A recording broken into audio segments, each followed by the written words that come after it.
Hello everybody. हम लोग पढ़ रहे हैं आज क्लास 12th की सप्लीमेंट्री बुक विस्टास के लेसन जिसका हेडिंग है journey to the end of the अर्थ,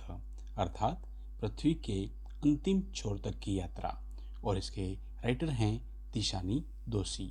तो चलिए इसकी शुरुआती परिचय में लेखिका के द्वारा इस जो लिखा गया है उसके बारे में बिफोर यू रीड क्या लिखा गया है। If you want to know more about the planet, past, present and future, the Antarctica is the place to go, boy, born voyage। यदि आप पृथ्वी के भूत, भविष्य या वर्तमान के बारे में जानना चाहते हैं तो अंटार्कटिका जो है वो ऐसा स्थान है जहाँ की यात्रा आपको करनी चाहिए। तो चलिए इस लेसन की शुरुआत करते हैं।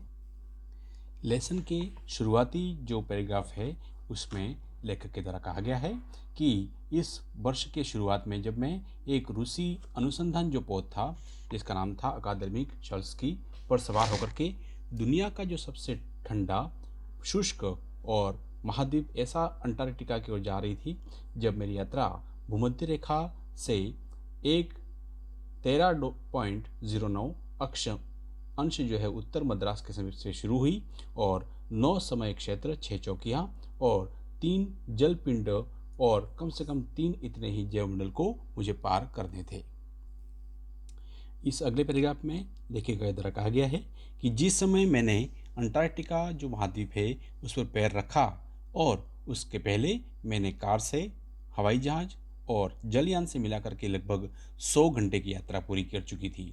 और अंटार्कटिका के उस विशाल सफ़ेद भूदृश्य और नीले क्षितिज को देख करके मुझे राहत का अनुभव हुआ और इसके बाद मुझे गहरा आश्चर्य भी हुआ। यह बहुत ही आश्चर्य की अनंतता और उसका अलगाव जो था वह इस बात से था कि ऐसा समय कभी कैसे हुआ होगा जब भारत और अंटार्कटिका एक ही भूखंड के भाग हुए होंगे।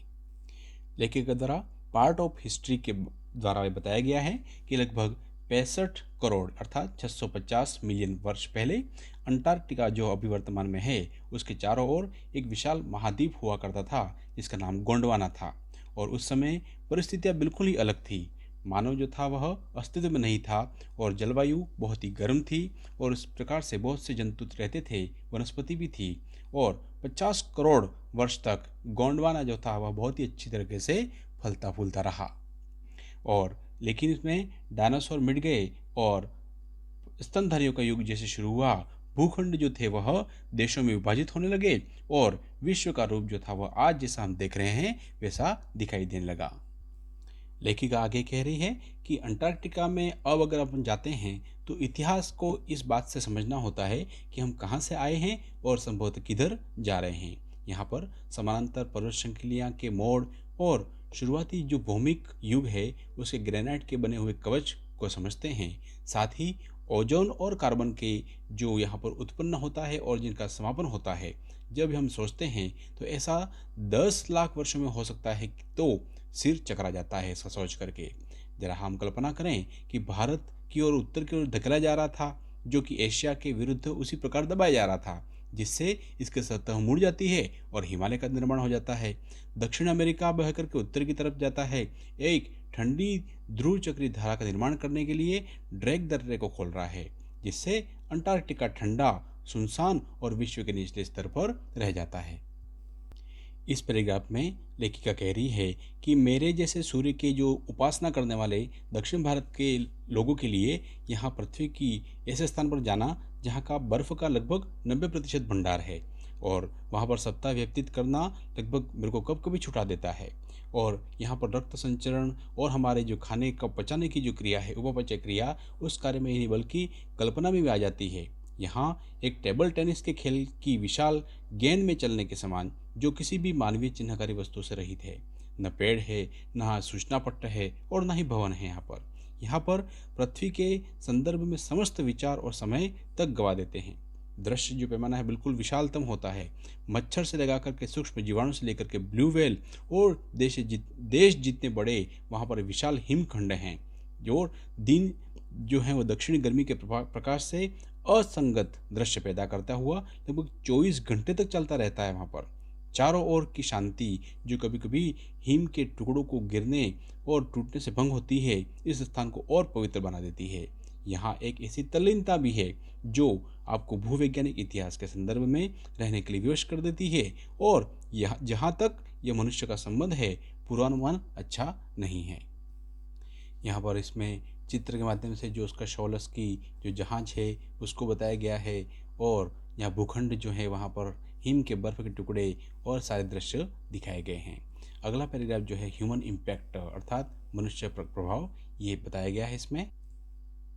यहाँ पर आगे लेखिका कह रही हैं कि मानव सभ्यता जो कि लगभग 12,000 साल से है, वह अगर हम उसकी गणना करें तो भूवैज्ञानिकों की जो घड़ी है उसका मुश्किल से कुछ सेकंड के समान है यहाँ पर। और इस छोटे से समय में हमने हमारे गांव, कस्बे, शहर और महानगर के द्वारा थोड़ी उथल पुथल करते हुए प्रकृति पर एक अमिट छाप तो छोड़ दी है। मानव की तेजी से बढ़ती जनसंख्या ने हमें दूसरे प्रजातियों के साथ सीमित जो हमारे संसाधन हैं उससे लड़ने के लिए छोड़ दिया है। जीवाश्म ईंधन के कभी कम न होने वाले दहन से अब विश्व जो है कार्बन डाइऑक्साइड की परत से गिर गया है, जो धीरे धीरे निश्चित विश्व के तापमान में बहुत ही औसत वृद्धि कर रही है।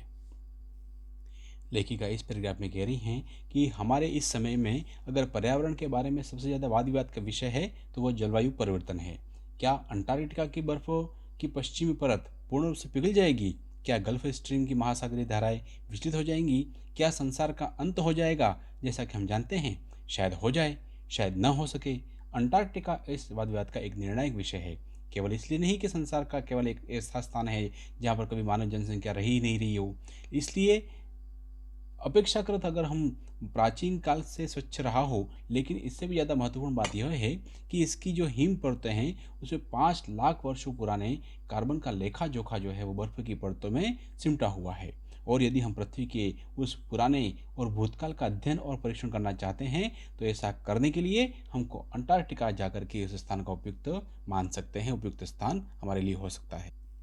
लेखिका इस पैराग्राफ में कह रही हैं कि हिम पर विद्यार्थी अर्थात स्टूडेंट ऑन आइस जो प्रोग्राम था उसमें मैं जो शौलस की ये जहाज था इस पर वास्तव में हमारा उद्देश्य था हाई स्कूल के जो विद्यार्थी हैं उनको पृथ्वी के उस छोर पर ले जाना जहाँ पर प्रेरणादायक शैक्षिक अवसर उपलब्ध कराना और हमारे ग्रह को समझने के लिए नई समझ को हम उत्पन्न कर सकें। और अभी यह कार्यक्रम 6 वर्ष के लिए कनाडा के जॉफ ग्रीन की अध्यक्षता में चला जा रहा है।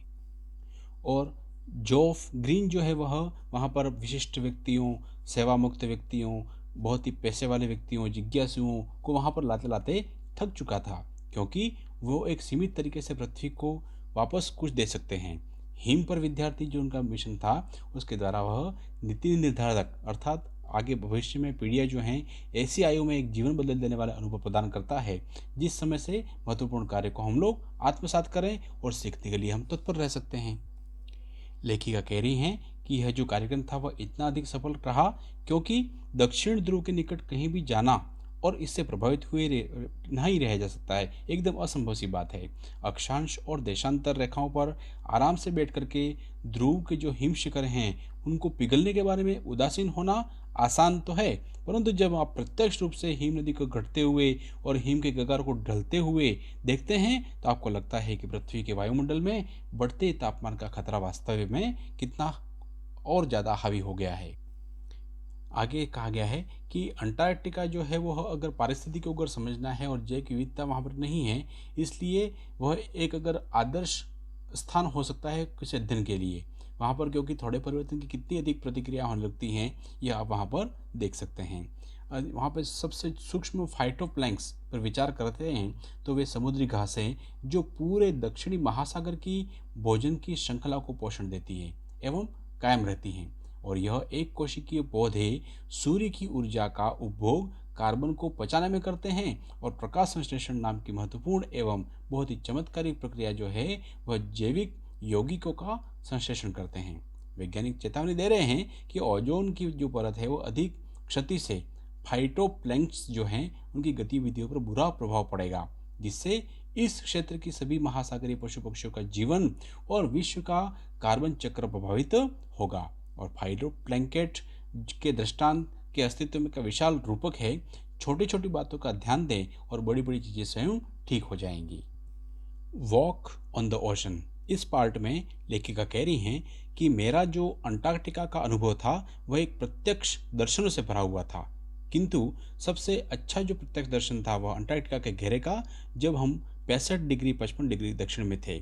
शॉलस की जो कि हमारा जहाज था वह प्रायद्वीप और टेडपोल के जो द्वीप हैं उस पर आगे जाने से हमको रोक रहा था, क्योंकि बीच में एक मोटी बर्फ की सतह में किसी प्रकार से वो घुस गया था। कैप्टन ने फैसला किया कि हम वापस मुड़ करके उत्तर की ओर बढ़ेंगे, लेकिन हमने ऐसा करने से पहले सबको पूल से उतर करके महासागर पर चलने का आदेश हमको दिया गया, और इसलिए हम सभी 52 जो सदस्य थे गोर-टेक्स्ट और चकाचौंध से बचने हेतु हमने उस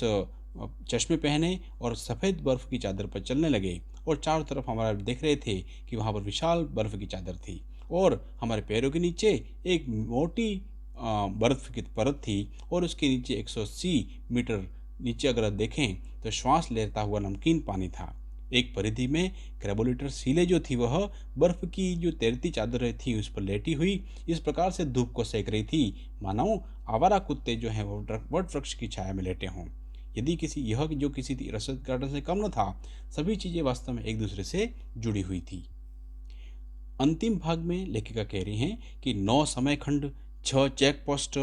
3 जलीय पिंड और आगे कई जैवमंडल में मैं अपने ग्रह पर सुंदरता के इस नियंत्रण को देख करके अभी भी आश्चर्यचकित थी। क्या होगा यदि अंटार्कटिका पहले जैसा गर्म प्रदेश हो जाएगा? क्या हम यह देखने के लिए इसके चारों तरफ रहेंगे, या हम उस रास्ते पर निकल जा चुके होंगे जिस पर डायनासोर, विशाल रोए वाले हाथी और ऊनी गेंडे जा चुके थे? यह